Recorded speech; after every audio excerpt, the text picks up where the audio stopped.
Hi everyone, and welcome to this event by Champaca Bookstore with Bryan Karetnyk, the translator of The Village of Eight Graves by Seishi Yokomizo, in conversation with Sumana Mukherjee.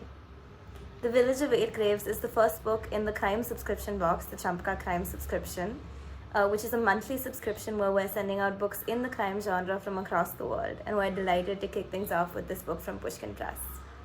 Nestled deep in the mist-shrouded mountains, the Village of Eight Graves takes its name from a bloody legend. In the 16th century, 8 samurai who had taken refuge there along with the secret treasure were murdered by the inhabitants, bringing a terrible curse down upon their village. Centuries later, a mysterious young man arrives in town, bringing a spate of deadly poisonings in his wake. The inimitably scruffy and brilliant detective Kindaichi investigates. I'll introduce the speakers and Champaca Bookstore to you. Bryan Karetnyk is a literary critic and a translator who works in both Russian and Japanese literature. He specializes in 20th century fiction, and his recent translations for Pushkin Press include Akutagawa Ryunosuke's Murder in the Age of Enlightenment and Seishi Yokomizo's The Village of Eight Graves. Sumana Mukherjee now works as a writer and editor after a long career in journalism with publications such as Mint and Forbes India. Her interests in books include food, literary and crime fiction, and most recently business. She's a lifelong Christie buff and considers crime fiction and translation something of a special interest. Champaca is an independent women-run bookstore, children's library and cafe.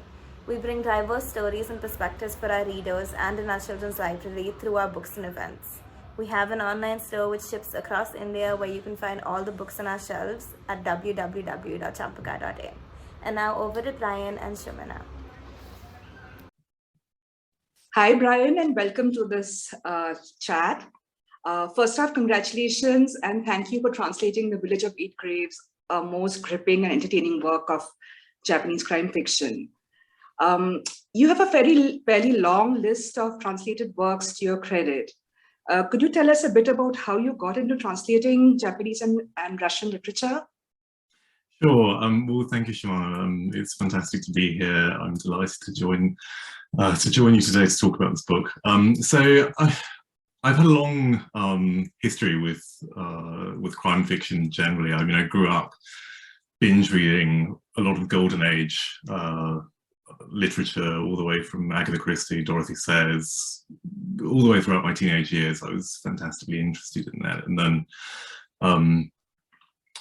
I studied Russian and Japanese literature at university. So when I first got into translating, one of the first books I translated was actually a Russian book called The Spectre of Alexander Wolf by Gerta Gazdanov. And where on the one hand it's billed as being more sort of literary work, it has so much in common with detective fiction, crime fiction. There's a case of missing identity, there's a search for all these different things, and the author really plays with genre in an interesting way in that respect. So, I mean, it's been a passion of mine for so many years, so it's brilliant finally to sort of be able to work on a Japanese novel, and from one of the masters of Japanese crime fiction, like Yokomizo, who himself really he was so well read in crime fiction globally, I think, but particularly he owes a debt, and he acknowledges this several times to Agatha Christie. So there's a wonderful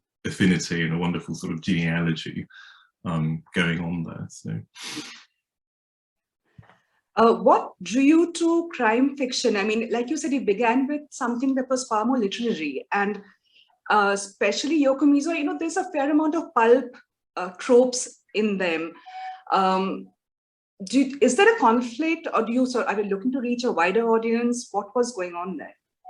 I think there's something about crime fiction that speaks to me on a profoundly sort of entertaining level. I like there is a space for sort of highbrow literature, but there's also a space for the literature that entertains and that surprises, and that you just can't. It's so gripping that you can't put down. But I think the best sort of writers will blend both in a sort of way, because I mean, you want quality of literature, of course, but you also want to entertain your reader. You want to keep your readers satisfied so much. And I think with Yokomizo, yeah, he plays with those tropes as well, but he's also so aware of other writers, of other conventions. You can closely read, particularly in the Village of Eight Graves, he's playing with sort of the narrative, the perspective, and the narrator's constantly sort of thinking about what is expected of him as a narrator telling this story in the first place, and he's constantly questioning, oh, if I were a writer of detective fiction, I would be doing this, but I'm not. So there's an interesting sort of meta-literary game being played there, which is wonderful, I think. I noticed that too, because I mean, there's so many references to, I mean, multiple characters in his books who are huge fans of detective fiction, you know, which is a whole meta thing going on right over there. And you sort of find yourself plunged. I mean, I guess it's the dream of every crime fiction fan to sort of solve their own little mystery. I mean, that's what all the books are about, right? I mean, everyone knows who the killer is or whatever, yeah. So, I mean, I didn't know about Yokomizo at all, you know, so which is why translations are so great. I mean, this is this guy with this fabulous number of books, and obviously they translate very well. What was sort of your experience in working with, you know, the very Japanese, I mean, and yet he's intensely Japanese, right? And so what was your experience as a non-native translating that way of life, the thinking, for an international audience? Because again, like your readers, like me, they come from all over the world. That's such an interesting question, because I think particularly The Village of Eight Graves is almost a good way into Yokomizo. I mean, it was his most esteemed novel he himself wrote. Of all his works, he most esteemed it, and in a way it's more accessible, I think, because if you look at some of his other works, like the Honjin Murders, which there's a wonderful translation came out a couple of years ago, there are a lot of very specific cultural references to sort of objects or just Japanese celebrations, ways of life. You don't get that so much in The Village of Eight Graves, but there are a number of things that I think, as a translator, I was very conscious of and it was very interesting to think about. So I think on the one hand, something that interested me is, obviously, as you might be aware, Japanese society is very, I wouldn't say it's necessarily hierarchical in the way we have in the West, but it's very conscious of hierarchical structures and ideas of deference, ideas of politeness. And Yokomizo plays with this so much in, for example, the dialogue. You can tell so much about what a character's thinking or how a character, what their attitude is towards someone else, just by, in Japanese, it'll be the verb endings or the form of address that they use, or whether how polite they're making their language. And I think translating into English, or I should say British English particularly, there's so much that you can do with that, because I think, obviously, being in Britain, we have this Victorian legacy that still lives on today, and in the 20th century, a lot of the writing at the time, you can play around with all these things in a very similar way. So I think it lends itself very well to British English translation in a way that it wouldn't necessarily do if it had been translated into American English, for instance. Right. But at the same time, there are a lot of sort of cultural points, particularly in this one. I think particularly not so much with Japanese realia, but a question of religion is very important in this work. And you see Yokomizo playing with these different Japanese religions. So you have Buddhism on the one hand, and you have Shintoism on the other hand, and they have very different sort of valencies in the Japanese mindset. And it's difficult as a translator to convey all the meanings. I mean, there's one point about halfway through the novel where the narrator reflects that the series of murders that's been going on seems to be following some sort of Buddhist sense of fatalism, which is a really interesting idea. But of course, if you're not entirely familiar with that, then it can be a bit difficult to pass it. But I think, like for international readers, it's fine, because all of that can exist and it can create different layers of meaning within the work, but you can still enjoy it as a piece of writing without necessarily knowing everything about Shintoism or about Buddhism or these different things. So, there are challenges and there are benefits of translating into English as well, I think. Yeah. And you know I mean, whenever I'm reading a translated work, for me, a criterion is always like, how easy is it for me to read?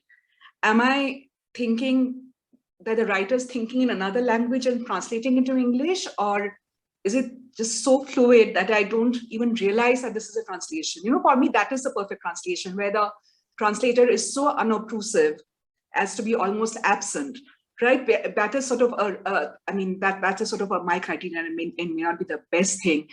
And that's what I found over here. I mean, I don't know Japanese, yet, you know, I could sort of visualize some of those senses. I mean, okay, again, popular culture, and you see the face of a well-known sort of movie actor or something in some of these roles. And I found it very, very fluid, the translation. It didn't seem to me like, it didn't seem like hard. Like the work doesn't show. Thank you. I take that as a huge compliment. I'm really grateful for you for saying that.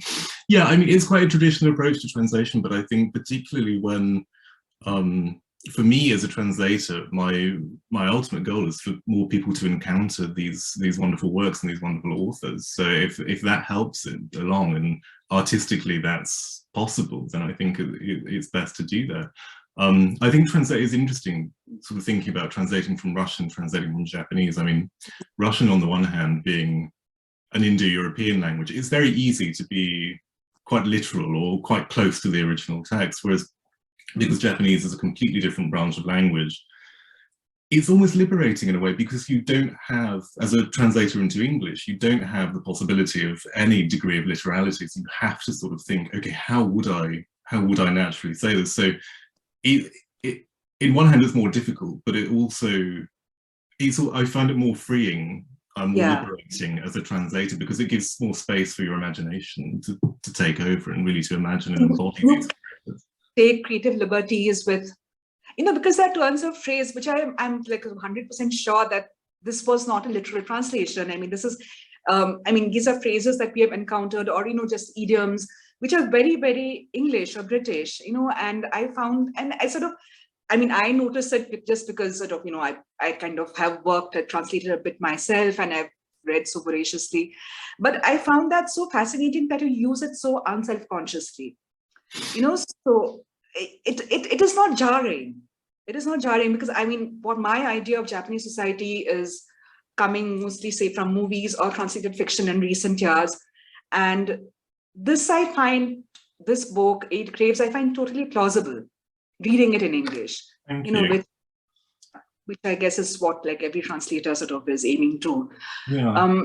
I think it's particularly interesting that you pick up on that, because on the one hand, one thing to say is that Yokomizo himself translated English language crime fiction, detective fiction, into Japanese as well. So he himself was a translator. He was very well versed in all sorts of international fiction, particularly detective fiction.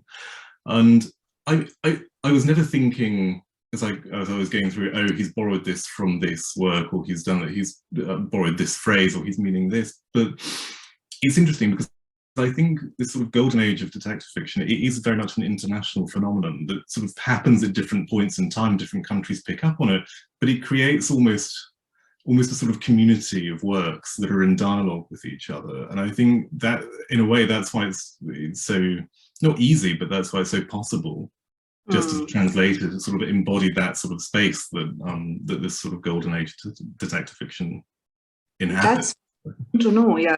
I mean, you think about Kindaichi in this sort of long sort of list of detectives, actually, who, I mean, we have all kind of related to or looked up to in our own societies. And to find this one guy, I mean, one detective out there in the, you know, and part of the world at a time when one doesn't have access to that culture or that literature at that point of time, and yet it sort of is so vibrant and so vivid today. You know, Absolutely. I mean, it's particularly interesting, I think, with Kindaichi, because he's so, in many ways, he's so different to what we expect, at least in the West, as like a European detective. I mean, they tend to be either police inspectors, or they tend to be, like, you think of like Hercule Poirot and sort of being very refined and dapper and very intelligent, whereas you get this almost antithesis in Kindaichi, who comes along with this sort of shaggy, sort of disheveled appearance, and people don't look up to him immediately because his great mind is sort of obscured by the appearance. So it's interesting. You see the archetype, and then you see how it's being played with as well, which is, I think it's a wonderful thing about the Japanese sort of versions of Golden Age fiction, because they're so well aware of what has already happened, but they're also very keen to innovate within this parameter as well. And I think particularly the time period in which he's writing lends itself to that as well. I mean, this one in particular, The Village of Eight Graves, is set just in the post-war era in Japan. And with all the possibilities that sort of setting, or that can be particular to that sort of setting, it opens up a whole new world of possibilities, I think, for the detective writers. You mentioned Christie and you mentioned post-war an island country, and it's almost a mirror imaging in a way, right, between Christie and Yokomizo. And what are your thoughts of that? I mean, are those sort of conscious points of departure in Yokomizo's mind to move forward, to do something with what till then has largely been a Western form of popular fiction? I think so, very much so. I mean, there's a wonderful essay, it hasn't been translated, unfortunately, but there's a wonderful essay where Yokomizo talks, particularly with regard to The Village of Eight Graves, how he'd been inspired by the ABC murders that Christie wrote.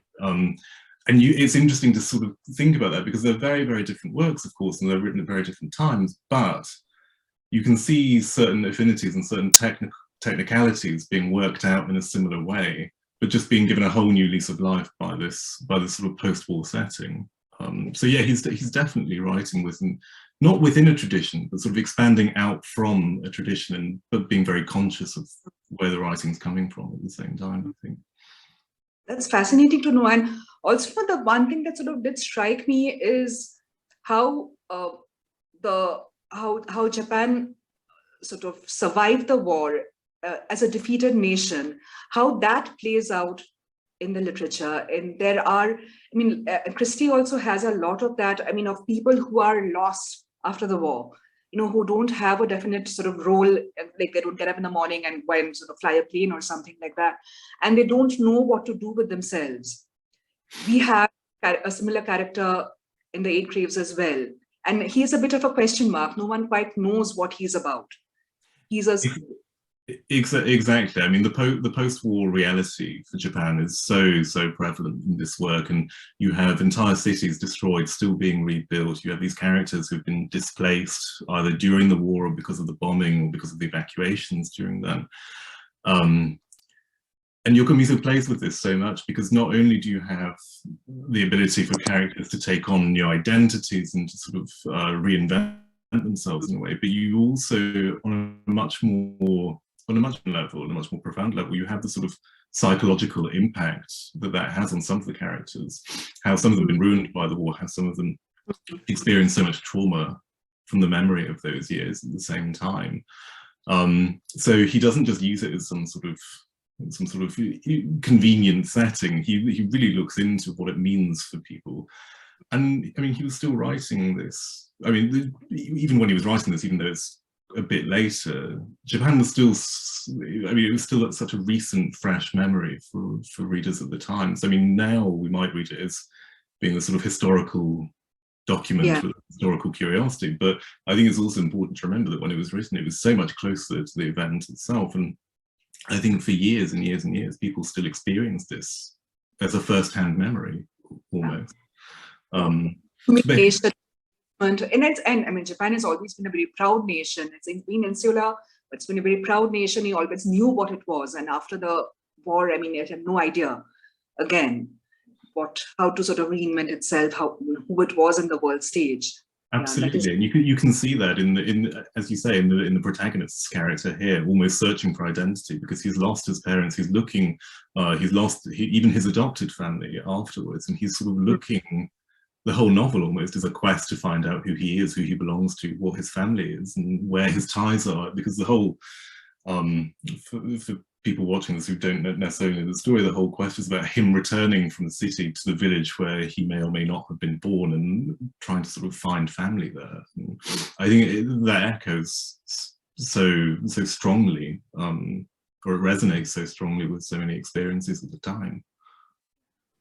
So that is what fascinates me about Yokomizo's works, because on the one level, yeah, they're highly entertaining, very gripping. You keep on sort of turning the page to figure out, what's happening next. At the same time, they are very layered works. I mean, there are multiple things going on, and like you mentioned religion, you mentioned the war. There are multiple sort of levels where things are happening, and while there are coincidences and while there are sort of very Pulp Fiction tropes and all of that, at the same time, he keeps you guessing. And none of these things, none of these sort of, I mean, what could be dismissed as superficial tropes, they are not really that superficial. So it's a really a master, the narrator at work over here. I completely agree with that. I think that's what makes me love his writing so much and want to keep translating it, because on the one hand, yes, there's something deeply satisfying about the construction, about the way the murders are played out, and the way the sort of technicalities of work. But then, if it were just that, we've read Christie, we've read Dorothy Sayers, we've read all these other Golden Age literature. There has to be something new, and I think this is what Yokomizo particularly embodies. It's not just a new setting in some sort of superficial sense of the word. He really sort of, as you say, uses these layers of meaning, but actually plays out and thinks about them in a very sophisticated way. I mean, I mentioned earlier about this question of religion in the work, and this idea of fatalism, and how it's interesting, because if you think about Shintoism and Buddhism in Japan, they both coexist, but there's some overlap between them. They're very, very different, and particularly for detective fiction, that's interesting because they both approach death in such different ways. On the one hand, you have Buddhism with this idea of a sort of constant rebirth, death and rebirth, whereas on the other hand, you have Shintoism, which is sort of the spirit leaving to another world, but then watching over the descendants who come after. I think this is so subtly worked through the whole of the Village of Eight Graves, for instance. So, I mean, you have these very, very profoundly worked out. I mean, enjoyable on the one hand, or even if you don't know much about it, you could quite easily miss it. You won't sort of lose anything on the story. But at the same point, for those who want to read deeper into the work, there are all these layers to be enjoyed. That's for me. I mean, I didn't really know about this, but now that you mentioned the difference between the way these two, I mean, Shintoism and Buddhism approach death, that makes so much, actually, it makes so much impact, and the way you sort of look back on the novel, which is quite fascinating. Tell me a bit about you. I mean, you've read Yokomizo in the original, and you bring it to us. Do you sort of sense anything being lost in translation? I mean, it's not sort of cast aspersions on your ability or anything, but I mean, reading someone in the original and reading it in translation, do you find the difference? Do you find there's something, just the way he uses language or he uses words? Is there something that you wanted to capture and you have been successful to a certain extent, but still think that the original is? It's always the most difficult question for translators, but no, you're absolutely right. There's inevitably some things that are just too difficult to do. I think with Yokomizo, the one thing that strikes me, I mean, I mentioned earlier, I was very happy with talking about how trying to use British English to sort of convey the different levels of formality or the different relationships between the characters. That works very well. One sort of example of a place where it doesn't work so well is Yokomizo has a very good ear for local dialect, and in Japan, accents, dialects are very, very strong, and he's so talented at doing it, particularly with this in the region he's writing in Japan for this work. He can differentiate between not just different dialects, but how people of different ages within that can even sort of speak with how they speak. So, for example, there are two old women, the twins in the novel. They have very, very particular way of speaking, which I've tried to convey in English, but I think it's very, very difficult because you don't, as a translator purely for me, I didn't want to go down the route of choosing some English dialect to represent it with, because it'd be too messy, it wouldn't work. But still, it's so difficult as a translator to try and find a way not to sort of mimic any dialect, but just to try and imbue their speech with something that is characterful. in a way, which I try to do. I don't know. Perhaps you can tell me as a reader how you responded to that. But it's so it's so difficult to try and work that problem through. And I mean, this goes through a lot of Yokomizo's works. He's so good with regional speech. Yeah. That must have been quite a challenge. I mean, especially with a writer who's such a good ear for dialogue. I mean, and that is sort of, so much in a book that's very intimate, a book like this. That is probably one of the most sort of compelling parts of the narration. What for you were you mentioned this as a challenge, but what for you were the high points of translating this book? It's an interesting one. I come back to the dialogue because I find dialogue so wonderful to translate. I think translators can sometimes be split down the middle, those who love doing dialogue, those who don't like doing dialogue. I absolutely love doing it because it really gives me as a translator a chance to just embody the characters, to imagine just how they would speak, how I want to sort of represent all the different nuances of what they're saying.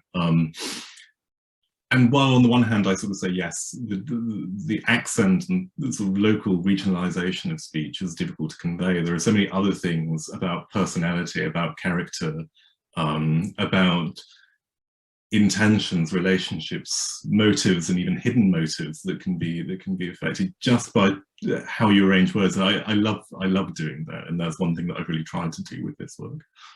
Right, it works very well. Would you like to read a bit from the book, just sort of a portion that you're particularly proud of? Absolutely. Let me just have a quick look.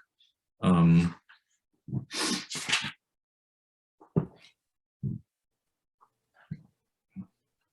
we go.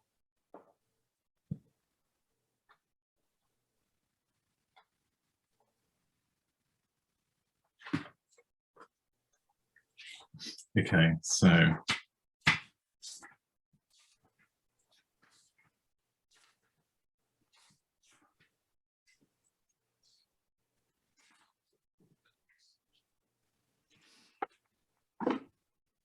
I'm going to read just apart from the end of the prologue. So it says, 26 years went by, bringing us now to the post-war period. The old legend proved right. The village was indeed to become the setting for yet another series of mysterious crimes. But unlike those first ones, these murders were not impulsive, but carried out with a strange and insidious logic and plunged the village back into a state of terrible fear. These preliminaries have taken a long while to lay out, but the time has come to raise the curtain on this new drama. First, however, I should like to point out that what you, ladies and gentlemen, are about to read was written by a person directly involved in this, someone who played a most important role in it. How I happened to come by this manuscript has little bearing on the tale, but I shall dispense with any explanation. Right. Thanks for that reading, Bryan. I mean, Yokomizo is prolific, authoring 77 books, I think, in just the Kindaichi series. So do we look forward to more translations from you? I certainly hope so. There's one that we're talking about at the moment, and it's one of my absolute favorite ones. It's called The Devil's Nursery Rhyme. And again, it has a Christie link in a way. It parallels in some ways. And then There Were None, of course, one of her most famous works. So I'm really hopeful that we can bring that one off. And Pushkin does such a wonderful job with the covers. I mean, they're really, really fascinating. I'm sure. I only have the highest praise for Pushkin. They're fantastic. Not just sort of commissioning me to translate them, but they put so much care into publishing them. And again, the artwork for the covers is spectacular, the whole production. So. Awesome. Thanks so much, Bryan. It was a pleasure talking to you. Thank you, Sumana. It's been brilliant. Yeah, and we'll look forward to more works from you. Fantastic. Thank you so much.